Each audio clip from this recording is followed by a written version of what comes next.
अब तो तेरी मौत निश्चित है जोर जार के। सरकार। मारो सरकार इसे, मारो। मैंने मरता हुआ इंसान कभी नहीं देखा सर।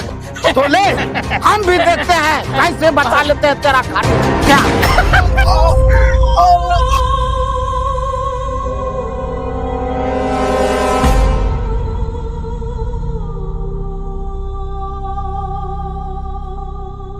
हमको कोई चैलेंज करे, ये बात हमको बर्दाश्त नहीं होता।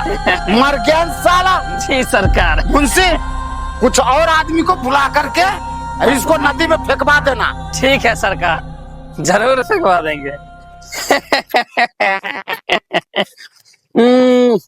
अरे बबुआ, क्या जरूरत था दूसरे का जमानत बनने का, खुद ही चल गया ना।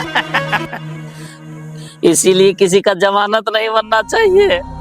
जा रहा हूँ 2-4 आदमी को बुलाने के लिए, तुम्हारा ठिकाना भी तो लगाना है जोर जार के। राम नाम सत्य हो गया। हमारे सरकार ने तुम्हारा राम नाम सत्य कर दिया।